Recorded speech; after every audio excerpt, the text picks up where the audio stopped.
Second Cup, brought to you by the Nickel Plate. Sit, sip, savor, and shop. Good morning, everyone. 8 o'clock on the start of a Tuesday morning. Glad you're with us to start the day.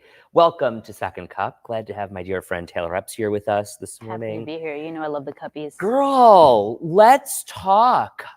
So this morning, you were out there outside McKinley High School, and this is one of those things that we are not immune to seeing in Buffalo. Honestly feels a little bit like deja vu. Right? You've been out there before. I've been out there before. We've been there in instances of violence at McKinley, stabbing and shooting in 2022, that security guard and 13-year-old got shot. And, you know, to see yesterday that it was another stabbing at McKinley, it's sad to think like, oh, you know, it happened again. What happened now here? What happened was a 15-year-old ended up stabbing another 15-year-old allegedly. That student was taken to Oshai Children's Hospital in serious condition, but expected to survive. Thank God. But I can only imagine if they're just 3 days into the school year. They just started last week. It is the third day of Monday. You know, you're going to class, you're in high school, and then all of a sudden a fight breaks out and you hear your classmate was stabbed. Well, how do you talk to your kid through that? So I'm interested in hearing from the parents in the room or the guardians. So yes, let me put this out there. Yesterday I picked up, you know how much I love my nieces and my nephew. I love them. I picked up Adriana from daycare yesterday, and there were so many security layers in place to even get in the building. Wow. And like that to me speaks volumes of them. But we know that there are so many layers to get into each school building as it is already. In fact, I was just doing some research in the newsroom to try and see, okay, there's these Evolve systems. Have you heard of them? The like weapons detection systems? Yes. So they're in every school in the Buffalo School District, and you basically walk through them. It's kind of like airport style screening. And frankly, if you've been to Disney World or Disneyland in the last couple of years, you've gone through them as well. And they detect weapons that are being brought into the school. So they can there's some AI detection, whatever it is. Katie and I were actually in a school building last year within the school system, and we saw this in action, and what looked like a shank was pulled out of a kid's backpack. And the two of us were kind of like, holy cow. And the woman's like, oh my gosh, where did you get this from? It was a toy, but it could be used as a weapon. Yeah. So needless to say, but they were installed in each school district last year, and they're supposed to be alarming every time a weapon is brought in. So how did this not alarm? Yeah. How did the student get the knife in? And if that's the case, how often is this actually happening where these systems don't detect? How often are there weapons in classrooms, in schools, Right. and kids are walking around with them and we just don't know? I think that's what's scary. Also, for this to be at McKinley again, we asked Superintendent Dr. Tondra Williams-Knight before school started, hey, you've had issues at McKinley, what are you going to do this year? And her answer was, we're going to up security. We're going to do this and that. So how, with up security and awareness that bad things have happened in the past, how does this happen now 3 days into the school year? So Elizabeth, good morning to you. Yes, they do, talking about all of the security scanners inside the building. But you have to take out your binder and anything metal from your bag, and they don't check the binder.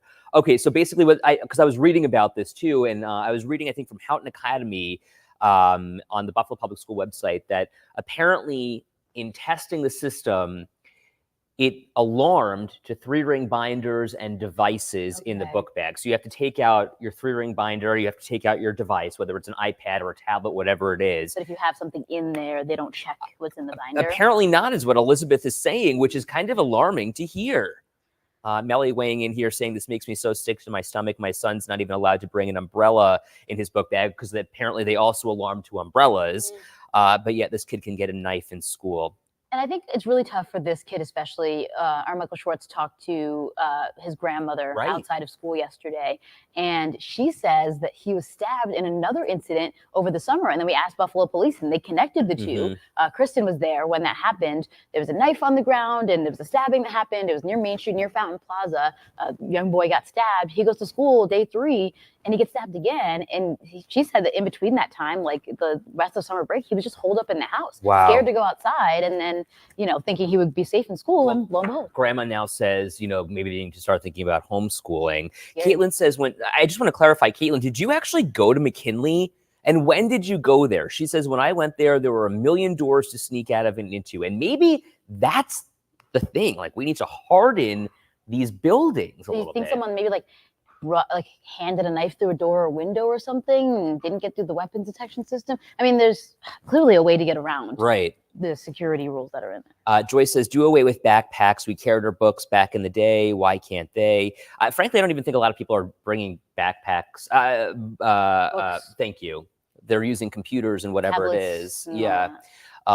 Barry says, until they charge the parents, nothing will change. Something you're seeing more often, though, in issues of violence where, kids are the perpetrators here. If you're talking about the shooting in Georgia, the father was arrested in that case. And that's what Dr. Tondra Williams pointed out, too.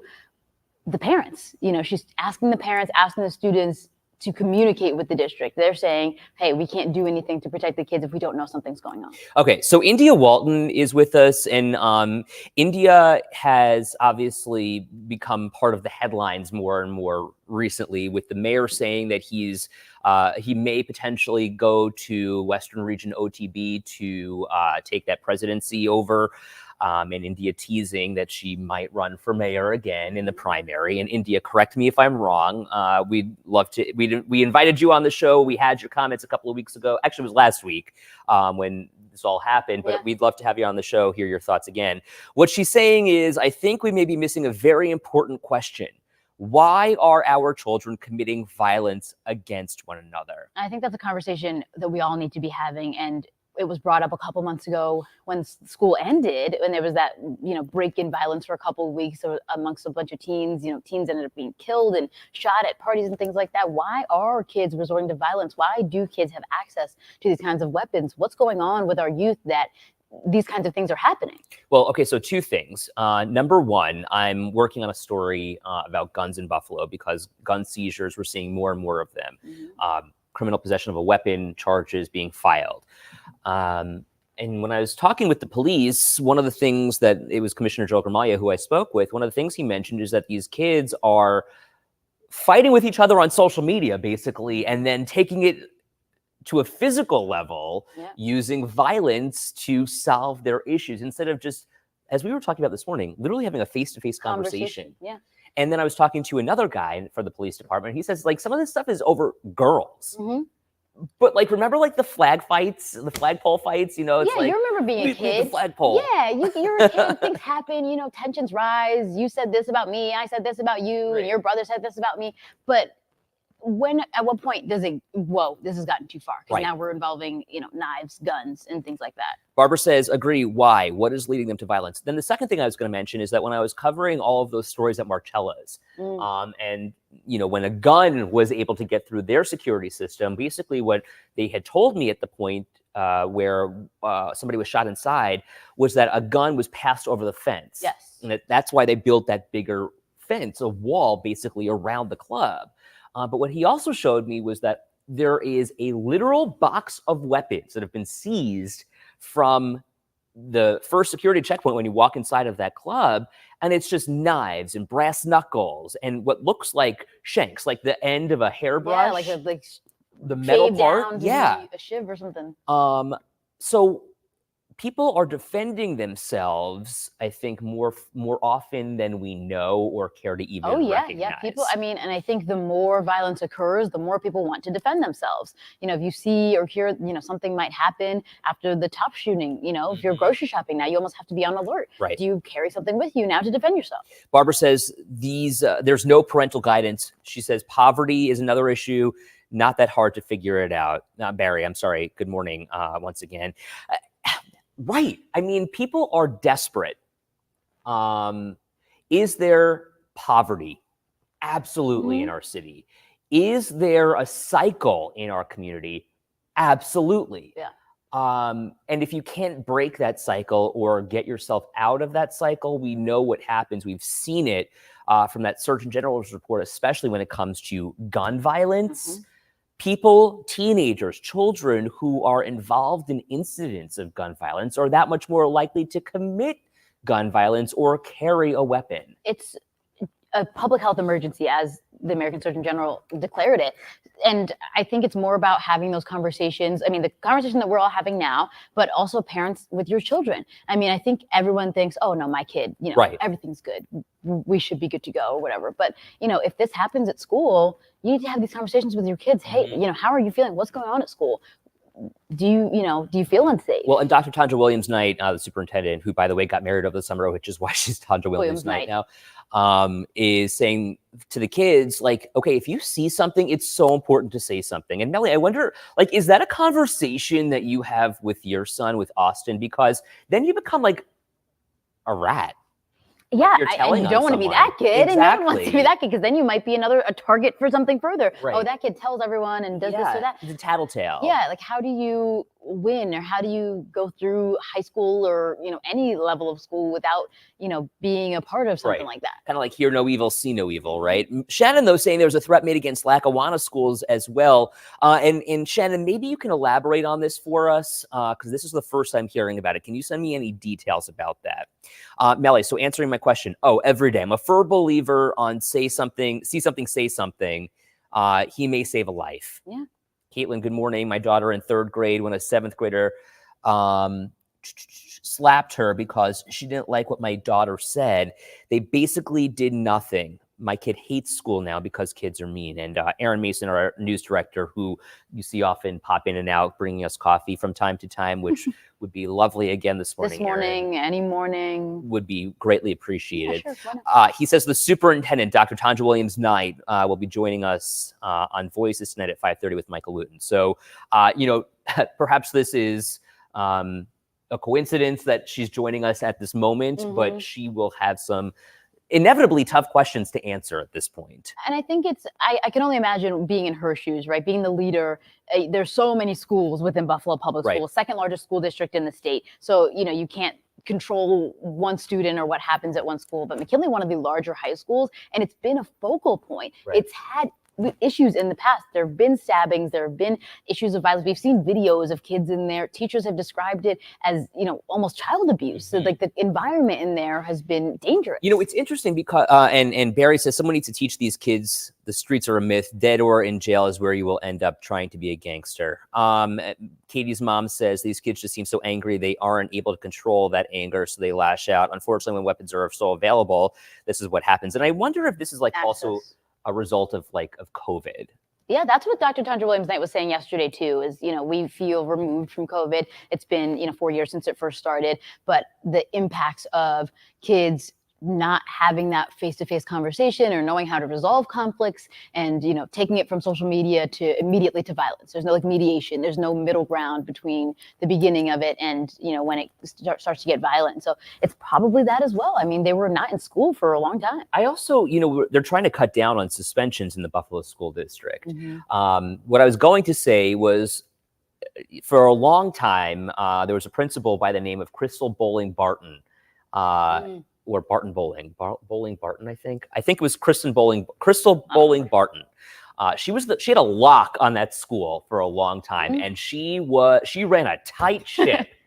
She's since passed. May her memory be a blessing. She had a lot of controversy though herself.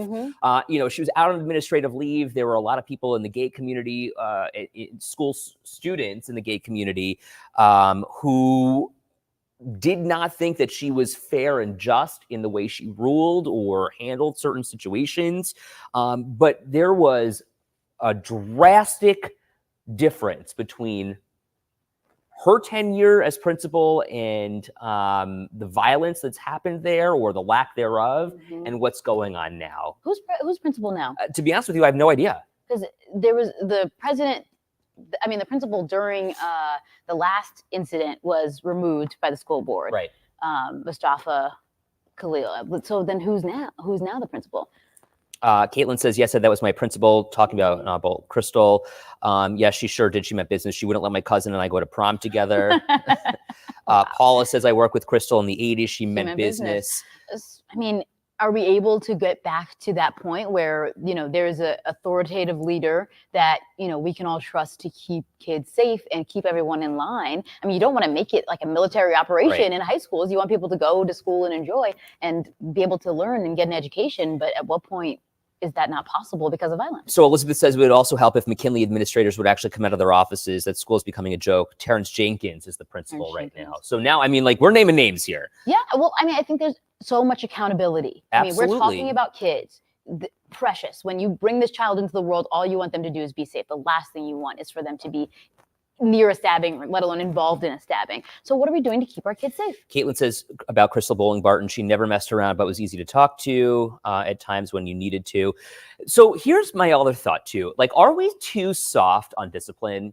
Because now we're doing things like restorative justice circles. Yeah. And on one hand, they can be very effective, and it's not like, and your student is being punished, the child is being punished, but they're going through like a discussion. Are the consequences harsh enough for your actions? Do the consequences and the actions match each other? It's like we're like coddling instead of like laying the smack down. Why did you do that? Look at the impact of what you did, and like, I don't know. I don't want to say the kids need to be scared, but I mean, if they're willing to be bold enough to make the action, I think that sometimes the consequences need to equal that. Joyce says way too soft. Okay, so like the restorative justice programs, like I do believe that there is some benefit to them. I think either Maki or Eileen just recently covered a story, Maki, about how people who have had their cars stolen are now meeting face to face with the perpetrators, these young criminals. Well, I sat in one of those meetings. Dina Thompson runs it, and she's fantastic. And she's got such a great, head on her shoulders, and she runs that program fantastically as far as making sure that children in our community are cared for and that they have enough around them. And I sat in the room while they met with Buffalo police officers to try to mend that relationship as well, because it's not always kosher, between Buffalo police and between young kids, and youth that are, out and about. So they were having these discussions, and police were asking them questions, and the kids were asking police questions. But I'll be honest, some of those kids really didn't seem like they cared. Like it connected. Well, they have to be there, right? They're required to be there because once they go to court, they're then sent through this system. Sure. So they have to be there, they have to show up, and then, otherwise there are other penalties. And some of them were doing fantastic. They were great. They were engaged. You can tell they were getting something from it. But there were some kids who were there because they had to be. And that's how it came off to me, at least. They were just kind of, I don't know, sitting shrugging, there, answering the questions. Oh, what do you think? Whatever. I don't care. And it's about like being involved, right? And they don't want to. They don't want to be involved. Okay, so Howard brings up this point here, and I want to pull up Howard's comment. He says, the whole thing starts at home. Too many home lives are non-existent. The kids do what they want, when they want, etc. Start at home first. Okay, so yes. But to your point, Howard, home lives are non-existent in so many of these communities. Well, when you think about, let's say it's a single mother working the night shift or something, this kid goes to school all day, comes home, mom's not there. And, what is a young kid supposed to do? I mean, it's hard when you don't have that figurehead in the house, and mom's got to put food on the table. So it's a lot of these situations where maybe they're living with the grandparent, and the grandparent is older and not able to have as much of a presence in where they're going and what they're doing. A lot of their home situations aren't easy, and it's hard to say, oh, just be better at home, when it's really not that simple for a ton of people. Very difficult. Barb says boot camp for troubled teens. That might be, I mean, like, do you ever see those shows on MTV where it's like Scared Straight? Oh, like, yeah. Oh, I used to love those shows. I mean, they're scary as hell. Yeah. The last place you want to wind up is a place where like you're the little boy and some big man is going to like take you and manhandle you. Yeah, you know what I mean? It's the last thing you ever want to see. So, I mean, that, but there's also, I think we covered before, there's like a boot camp that happens here that like, it's more so about like building confidence and like boosting teens up, especially Black teens. Right. I think Jordan covered it. And Jocelyn also. Yeah. That I mean, there's that, but like, do they need to do school year one? Do they need to kind of intervene? And then, today they have crisis services, crisis counselors and security at the school to help out today. But I do wonder what today looks like. Me too. And for them, there are crisis counselors, as you mentioned, and people are obviously upset about this and obviously want to talk about it. But you also have to, for kids, it's, they're not necessarily always forthcoming. They're not just going to walk in and be like, hey, I'm feeling sad because one of my classmates was stabbed. Like, you're almost going to have to sit down with a lot of the kids who saw it, who were near it, and pull them and talk to them through it all. Point. The teachers who were there, the nurse for one, like it was traumatic what they all went through yesterday. So Nikki says we used to have a program like that called Jump, and Jump, she says, was Junior Uniformed Mentoring Program. And I wonder, Nikki, if you can kind of shed some light on that. Did that program help? And did this mentorship really create community? And you're right, to your point, Taylor, like if we're touching one or two students who are in jeopardy or in danger of going down that wrong path, how do we then reach out to the ones who are not really feeling connected? Who don't feel like people are looking out for them and don't care for them. And then all of a sudden, when leadership is like, hey, get it together, they're like, what? No one's ever talked to me. No one's cared about me. No one's looked out for me. So why would I listen to you now? Right. It starts so early, and we're talking about high school at this point. I mean, these kids may have been neglected by, and kind of feel like they've been overlooked for years. And now we're getting to this point where they're all acting out, and this is why it's happening. So Elizabeth, does your son go to McKinley? She says, I kept my son home today so he could decompress. He was shaken up, even though he wasn't near the stabbing. It still freaked him out.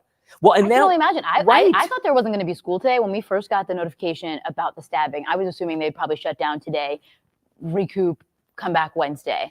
And that's what happened in 2022, I believe. But that was also a shooting. So I think that maybe with the shooting and the security guard being shot, 13-year-old being shot, there was a little bit more. They kept emphasizing on this, that this was targeted. They knew each other. They've been known to each other. There's been issues before, but exactly. I wouldn't want to come to school today. Lulu says the problem is that there's nothing for them to do. No community centers. Kids aren't really that bad. You're right. It's family. It takes a village. No one knows what the child has seen throughout his or her night and morning, start talking to them in the morning before class.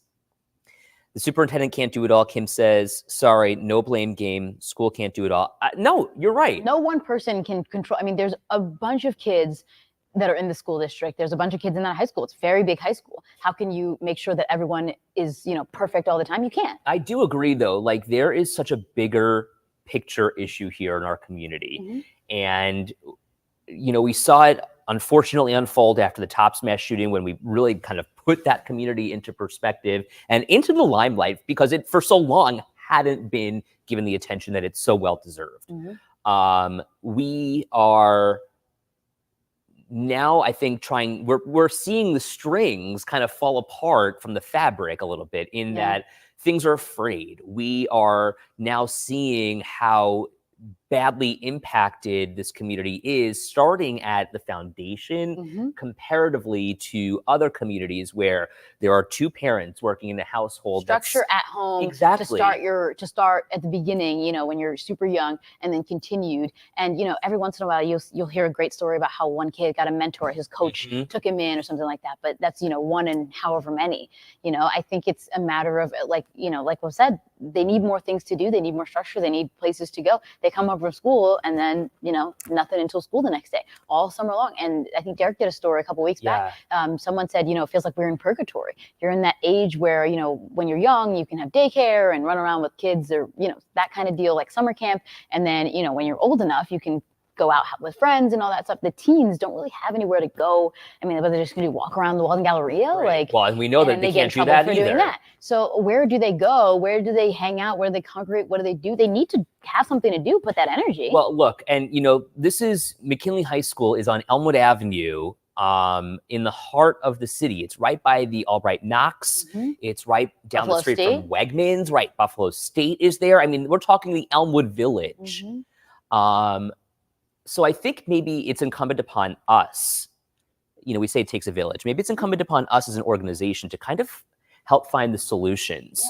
Where is that $50 million investment from the state? Where are the community centers being built? Put Where money in are the city. Target the youth with that money. And Paula, I know you see your comment here, where no one's trying to blame single parents at all. Where, if anything, saying, trying to lift single parents up, because it's difficult to do that. And a lot of single parents do it right, and they're successful, and they're able to raise good children. It's just every home is different, and you don't know what's happening. There are probably kids who struggle who have two parents in the home. Right.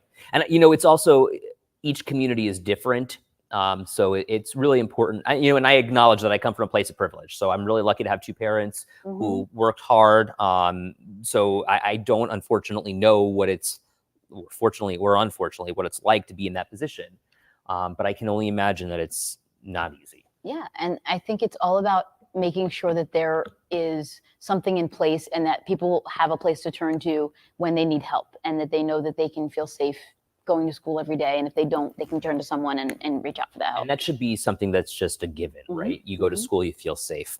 Anyway, we'll continue the conversation throughout the day on WKBW.com. We really appreciate you sharing your voice. Yeah, so I think glad it's really we can chat through these kind of things, because it's tough to talk about, but when we can have these conversations, then it helps us, what questions do we need to ask and what do we need to do going forward? That's why we love Second Cup. Have a great day, everyone.